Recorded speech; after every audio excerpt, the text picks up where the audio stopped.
نحمده ونستعينه ونصلي على رسوله الكريم أما بعد باب لا يبيع على بيع أخيه ولا يصوم على صوم أخيه حتى يأذن له أو يترك۔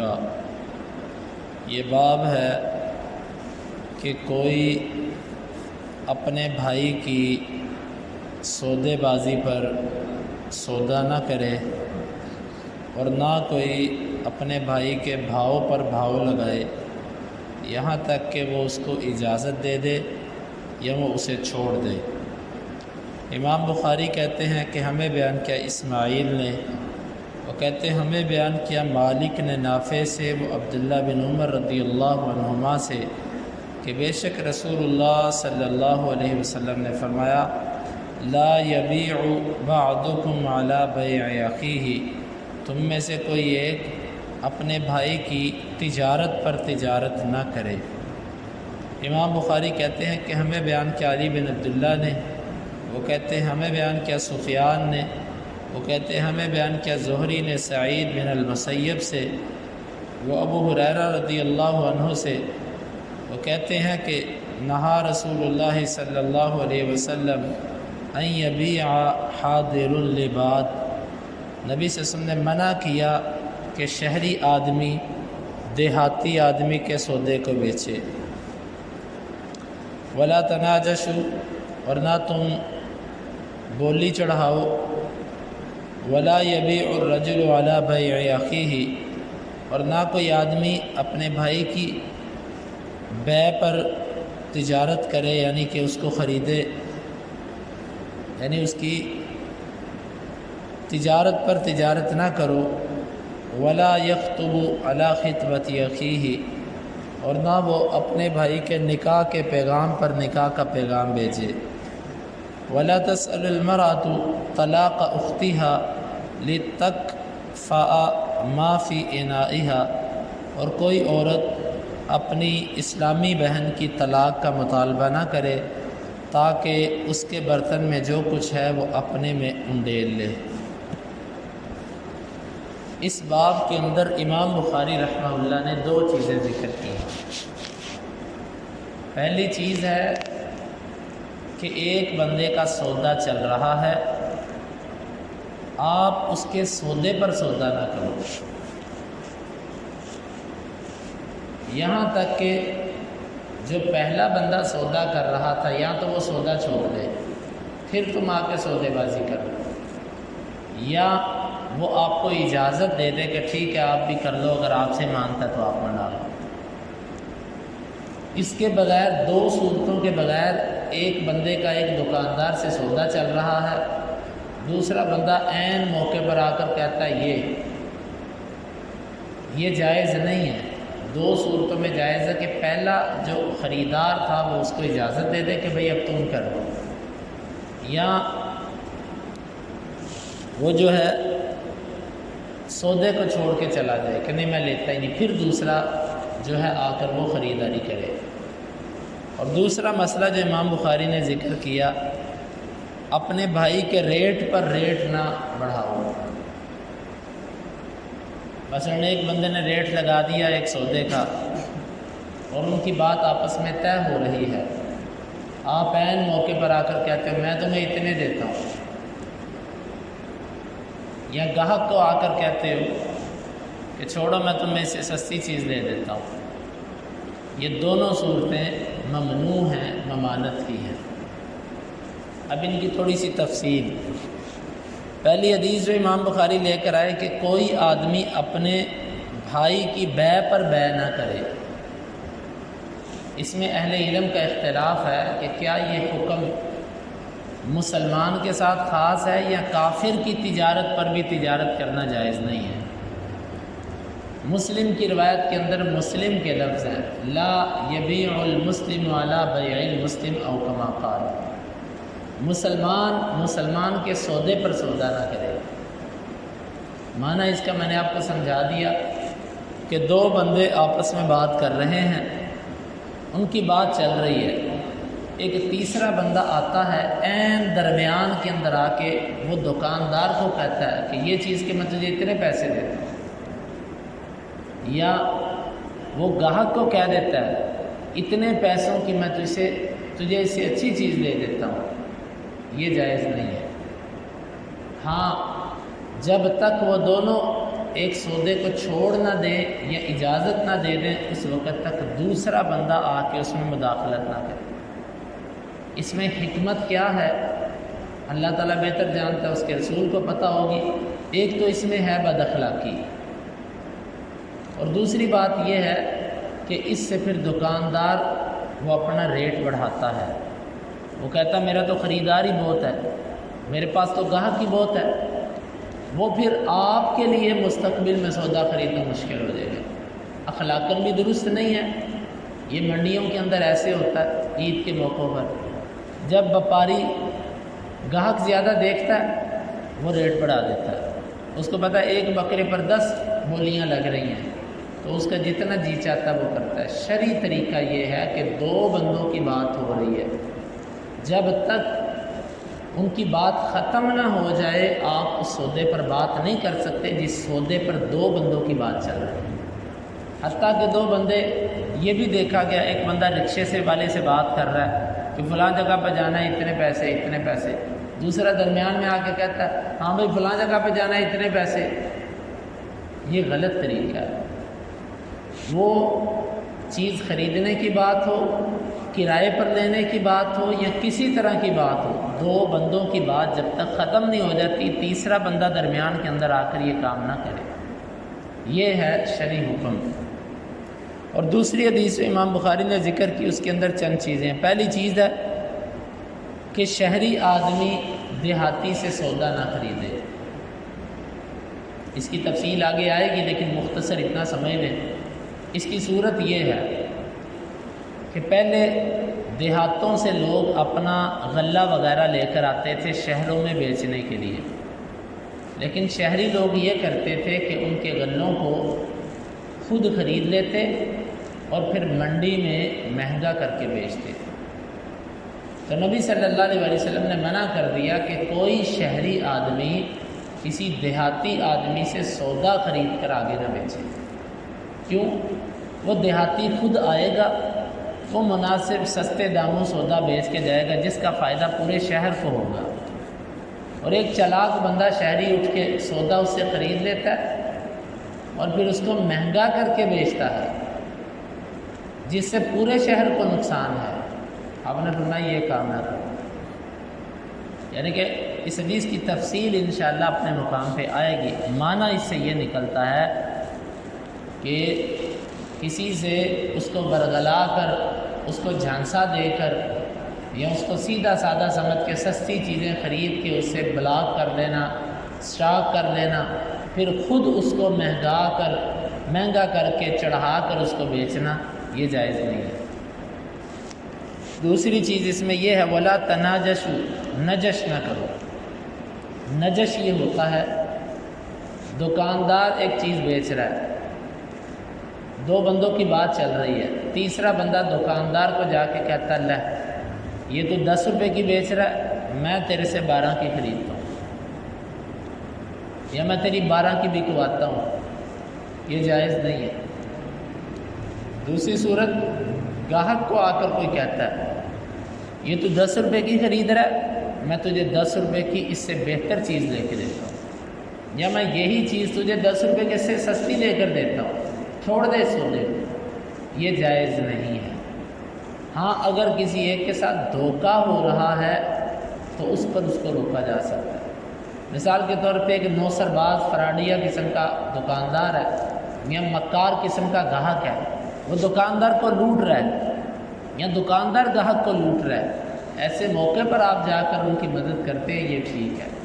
لیکن ویسے سودا چل رہا ہے دو بندوں کا، آپ دکاندار کو خراب کرتے ہو یا خریدار کو خراب کرتے ہو، یہ جائز نہیں۔ اور اکثر ہماری مارکیٹوں میں یہ چلتا ہے، ایک بندہ کہتا ہے یار میں نے سودا بیچا، کتنے کا بیچا؟ اتنے کا، یار میں تجھے اس سے زیادہ دیتا ہوں مجھے دے دے۔ شرعاً حرام ہے۔ اور اسی طرح دو بندوں کی بات چل رہی ہے، کرائے پر کوئی چیز لینی ہے، دوسرا جا کے اس کو کہتا ہے اتنے میں ہوا، میں تجھے اتنے دیتا ہوں۔ امام بخاری رحمہ اللہ کی سیرت میں آپ نے سنا تھا، انہوں نے ایک دفعہ ایک سودا بیچنا، ایک تاجر آیا، اس نے کہا یہ سودا مجھے اتنے کا بیچ دے۔ امام صاحب نے اس وقت انکار کر دیا کہ نہیں، ابھی نہیں، مجھے سوچنے کا موقع دو۔ ابھی اس کو انکار کر کے بھیج دیا۔ صبح ہوئی تو ایک دوسرا تاجر آیا جس نے اس سے زیادہ نفع دیا۔ امام صاحب کہنے لگے کہ نہیں، میں رات کو نیت کر چکا تھا کہ میں اسی کو دوں۔ یہ ہوتی ہے امانت اور دیانت۔ تو نجش، وہ قیمت بڑھانا، اس سے منع کیا گیا ہے۔ تیسری چیز، ولا یبیع الرجل علی بیع اخیہ، کوئی آدمی اپنے بھائی کے سودے پر سودا نہ کرے۔ اس کا معنی میں نے آپ کو بتا دیا۔ اب بخاری کی روایت کے بخاری کے باب میں ولا یصوم علی صوم اخیہ کے لفظ ہے کہ اپنے بھائی کے بھاؤ پر بھاؤ نہ لگائے، لیکن حدیث نہیں لے کر آئے۔ غالباً امام بخاری رحمہ اللہ نے اشارہ کیا ہے اس حدیث کی طرف کہ جو دوسری کتابوں میں یہ بخاری کے دوسرے مقام پر آتی ہے۔ بھاؤ بڑھانا کیا ہوتا ہے؟ بھاؤ بڑھانا یہ ہوتا ہے کہ دو بندوں کا ریٹ چل رہا ہے، تیسرا بندہ درمیان میں آ جاتا ہے جس کا مقصد سودا خریدنا نہیں ہوتا، جس کا مقصد صرف ریٹ بڑھانا ہوتا ہے۔ جس طرح منڈیوں کے اندر جب بولی لگتی ہے نا، تو بعض دفعہ اس بولی کے اندر کچھ ایسے لوگ کھڑے ہوتے ہیں کہ جن کا مقصد صرف ریٹ اوپر کرنا ہوتا ہے، خریداری ان کا مقصد نہیں ہوتا۔ یہ مراد ہے اس حدیث سے کہ دو بندے سودا کر رہے ہیں 10 روپے، دوسرا کہتا ہے 12 روپے، میں 12 کی لیتا ہوں یہ چیز۔ یہ حرام ہے۔ یہ حرام کب ہے؟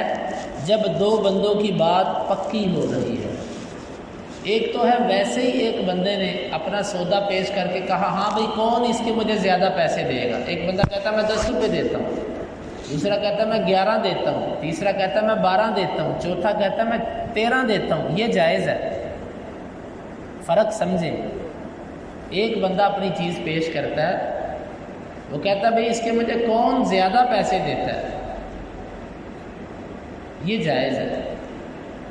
جس طرح منڈی میں بھی جو اوریجنل بولی ہے یہ جائز ہے۔ ہاں بھئی 100 روپیہ، 105، 110، 115 اوریجنل جائز ہے، کیونکہ یہاں پر مالک اپنے سودے کی زیادہ قیمت چاہتا ہے، جو زیادہ لگائے گا وہ ہو گیا۔ منع کیا ہے؟ منع یہ ہے کہ دو بندوں کی بات چل رہی تھی، ان کی بات زبانی کلامی طے ہو گئی، خریدار نے پیسے ابھی نہیں دیے اور مالک نے بھی چیز اس کو نہیں پکڑائی، لیکن زبانی کلامی بات طے ہو گئی، چلو ٹھیک ہے یار۔ اتنے میں ایک تیسرا بندہ آ کے کہتا ہے کہ میں اتنے کی خریدتا ہوں یہ چیز، یہ حرام ہے۔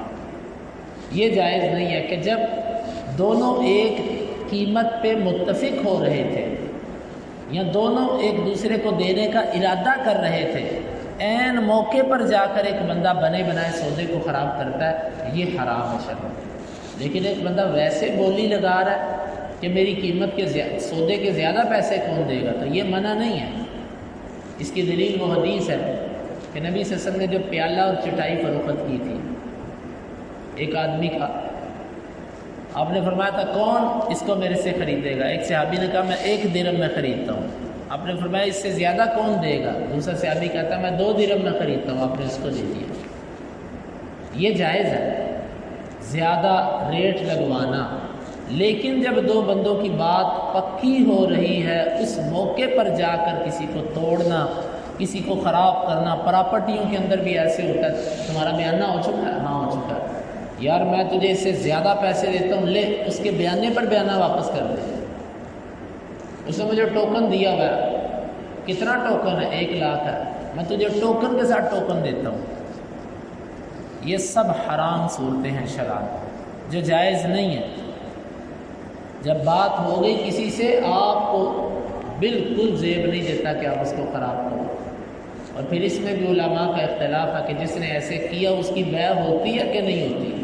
امام احمد بن حنبل اور مالکیہ میں سے بعض کا یہ موقف ہے کہ یہ ہوئی نہیں تجارت، لیکن جمہور یہ کہتے ہیں تجارت تو ہو گئی لیکن گناہگار ہیں دونوں گناہگار ہیں جنہوں نے سودا خراب کر کے خریدا۔ اور آخری چیز جو اس باب میں لائے ہیں وہ یہ ہے کہ ولا یخطب علی خطبۃ اخیہ، کوئی اپنے بھائی کے نکاح کے پیغام پر نکاح کا پیغام نہ بھیجے۔ ایک بندے نے کسی عورت کو نکاح کا پیغام بھیجا ہوا تھا، ان کی بات تقریباً طے ہو رہی ہے، کافی عرصے سے بات چل رہی ہے، درمیان میں ایک بندہ نکاح کا پیغام بھیج دیتا ہے، یہ غلط ہے۔ بھئی جب تک پہلے کو انکار نہیں ہو جاتا آپ کو جائز نہیں ہے کہ کسی عورت کو آپ کے والدین، آپ کے سرپرست نکاح کا پیغام بھیجیں کہ آؤ ہمارے بیٹے سے نکاح کر دیں۔ البتہ اگر کسی عورت کو ایک وقت میں مختلف لوگ نکاح کا پیغام بھیجتے ہیں اور کسی کو دوسرے کا پتہ نہیں ہے تو یہ جائز ہے، وہی سودے والا حساب ہے کہ جب بے پکی ہو رہی ہے پھر جائز نہیں ہے۔ ویسے اگر ریٹ لگ رہا ہے تو تم بھی لگا دو۔ مثال کے طور پہ حدیث کے اندر جو آتا ہے کہ ایک صحابیہ کہ جن کو بیک وقت معاویہ رضی اللہ عنہ نے بھی نکاح کا پیغام بھیجا اور ابو جہم انہوں نے بھی نکاح کا پیغام بھیجا، اور ایک اور صحابی تھے اسامہ ان کو بھی انہوں نے بھی نکاح کا پیغام بھیجا۔ اللہ کے رسول مجھے 3 بندوں نے نکاح کا پیغام بھیجا، میں کس سے نکاح کروں؟ آپ نے فرمایا کہ اما معاویہ تو فرجل سعود، معاویہ تو غریب آدمی ہے، اس کے پاس کچھ بھی نہیں ہے۔ وَأَمَّا ابو جہم فَإِنَّهُ ضَرَّابٌ لِلنِّسَاء، ابو جہم جو ہے وہ عورتوں کو مارتا بہت ہے، اس کو بھی چھوڑ دو۔ انکحی اسامہ سے نکاح کر لے۔ کہتی ہے کہ میں نے نبی صلی اللہ علیہ وسلم کے کہنے پر اسامہ سے نکاح کر لیا۔ یہاں پر میرے اس واقعے کو بیان کرنے کا مقصد ہے کہ اگر کسی کو دوسرے کے نکاح کا پتہ نہیں ہے اور بات چیت پکی کہیں بھی نہیں ہو رہی، نہ بات چل رہی ہے، تو ایک وقت میں ایک عورت کو کئی بندے نکاح کا پیغام بھیج سکتے ہیں کہ میرے سے نکاح کر دو، وہ کہتا ہے میرے سے کر دو، وہ کہتا ہے میرے سے کر لو، پھر ان میں سے وہ کسی ایک کو منتخب کر لے تو یہ ٹھیک ہے۔ لیکن اگر 2 کی بات چل رہی ہے، کچھ دیر ہو چکی ہے بات ہوتے ہوتے، ہم درمیان میں کہیں کہ ہمارے سے نکاح کرو، یہ ٹھیک نہیں ہے۔ اور آخری بات کہ لا تسأل المرأة طلاق اختها لتکفئ ما فی انائها، کوئی عورت اپنی بہن کی طلاق کا مطالبہ نہ کرے۔ اس حدیث کا معنی یہ ہے کہ ایک بندہ دوسری شادی کرنا چاہتا ہے، وہ عورت کہتی ہے میں تیرے سے شادی تب کروں گی جب تو پہلی عورت کو طلاق دے۔ بہن سے مراد اسلامی بہن ہے کہ کوئی مسلمان ہو کے اپنی اسلامی بہن کی طلاق کا مطالبہ نہ کرے تاکہ میرے خامند پر جو اس کے حقوق ہیں وہ بھی میرے حصے میں آ جائے، تاکہ اپنے برتن میں انڈیل لے اس کو جو اس کے لیے تھا۔ یا دوسری صورت اس کی یہ بنتی ہے، بندے نے دوسری شادی کی، پہلی بیوی ناراض ہو کے چلی گئی، کہ میں نہیں آؤں گی، اس شرط پہ آؤں گی کہ تو دوسری کو طلاق دے جس سے نیا نکاح کیا۔ حرام ہے شرعاً ایسا کرنا، یعنی کہ ایک سوکن کے لیے اپنی سوکن کی طلاق کا مطالبہ کرنا جائز نہیں ہے، یہ اس حدیث کا معنی ہے۔ میں تیرے سے خوش تب ہوں جب اس کو طلاق دے، یہ شرعاً حرام ہے، یہ جائز نہیں۔ اللہ رب العالمین سے دعا ہے کہ وہ ہمیں کتاب و سنت کو سمجھنے کی اور عمل کی توفیق عطا فرمائے۔ اللہم انفعنا بما علمتنا وعلمنا ما ينفعنا وزدنا علما وآخر دعوانا ان الحمد للہ رب العالمین۔ حدیث نمبر 2139 اور 40۔